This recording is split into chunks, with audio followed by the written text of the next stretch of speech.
फिर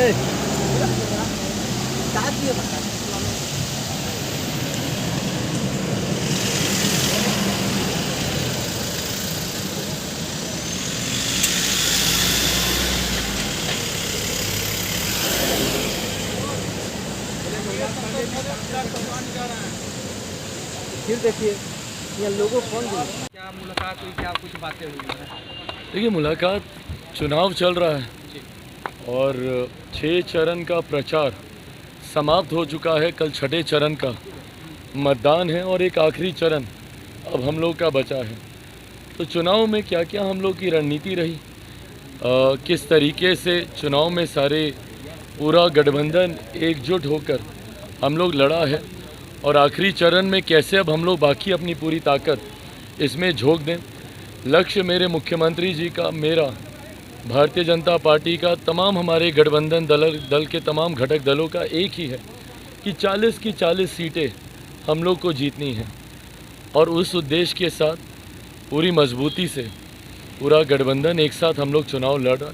उन्हीं तमाम विषयों को लेकर चर्चा हुई। 6 चरण में क्या रहा, कैसा रहा, अलग अलग सीटों पे क्या रुझान रहे। मुख्यमंत्री जी ने हमारी तमाम सीटों की जानकारी ली। उनकी सीटों पर जहाँ जहाँ हम प्रचार, आज भी जैसे हम नालंदा में थे, हिलसा में थे, कल हम जाएंगे, अस्तामा में भी है, जहानाबाद में भी है, तो कहाँ कहाँ पे क्या माहौल रहा, कैसा रहा, लोगों में उत्साह कैसा, ये तमाम जानकारियों का आदान प्रदान रहा।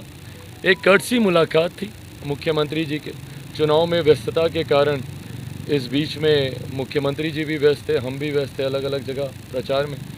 तो आज एकदम एक थोड़ा सा रिलैक्स मोड में कर्टसी मुलाकात, जहाँ पे जानकारी का आदान प्रदान हुआ। उनके पास गठबंधन के तमाम सीटों पर क्या जो जानकारी थी, हमारे पास जो थी, उसको साझा किया गया। और आखिरी चरण में कैसे पूरी ताकत के साथ, उसमें भारतीय जनता पार्टी की भी सीटें हैं, जनता दल यूनाइटेड की भी है, उपेंद्र कुशवाहा जी की भी सीट उसी में है, तो उस पर क्या रणनीति रहे ताकि हम लोग आखिर में पूरी मजबूती के साथ 40 के 40 लक्ष्य को हम लोग हासिल करें। इन तमाम विषयों को लेकर चर्चा हुई।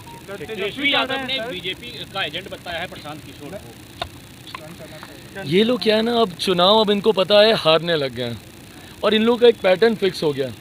शुरू में एकदम एग्रेसिव रहेंगे, बड़ी बड़ी बातें करेंगे, ये हार रहा है, फलाना हार रहा है, ढिमकाना हार रहा है।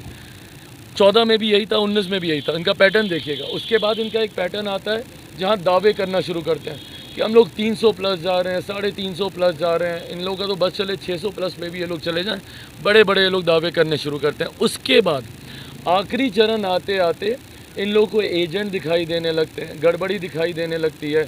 इन लोगों को अधिकारी, इन लोगों को एजेंट दिखाई देने लगेंगे।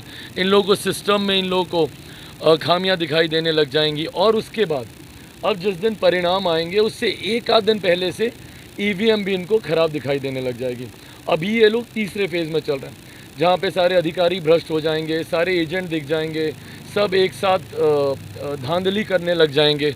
अभी ये उस वाले फेज़ में जा रहे हैं। अब आप देखिएगा 1 तारीख वाला मतदान होने के बाद जैसे आप लोग एग्जिट पोल लेकर आप लोग आना शुरू करेंगे तो ईवीएम पर ये लोग चढ़ जाएंगे। ईवीएम ख़राब है, ईवीएम पर ठीक रहा। हकीकत है इन लोग को अब इस बात का एहसास हो गया है कि बुरी तरीके से इन लोग की हार हो रही है। राजद के बारे में हम लोग क्या बोलें, क्योंकि उन लोगों का तो कोई सीट वैसे ही नहीं थी लोकसभा में, तो उससे बुरा तो क्या ही रहेगा। कांग्रेस की एक सीट थी इस बार, बिहार की किशनगंज, वो भी ये लोग हारेंगे। कांग्रेस राष्ट्रीय स्तर पर इस बार ऑल टाइम लो पर जाएगी। सबसे खराब प्रदर्शन कांग्रेस के इतिहास का 2024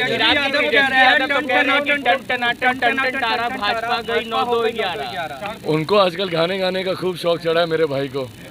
कोई बात नहीं, रिहर्स करते रहें, गाने का शौक अपना बरकरार रखें। अब ये टन टन टारा 9-2 12 किसका होगा ये 4 तारीख को पता चल जाएगा। बहरहाल गाने से चुनाव नहीं जीते जाते, जनता का विश्वास जीतने से चुनाव जीते जाते हैं। चुनाव में गंभीरता को बनाए रखना ज़रूरी है। लोगों के 5 साल के भविष्य की आप बात कर रहे हैं, इतनी हल्की बातें चुनाव में एक गंभीर नेता से लोग अपेक्षा नहीं रखते हैं। बट हाँ, अपनी छवि वो ऐसी ही बनाना चाहते हैं तो उनको मुबारक।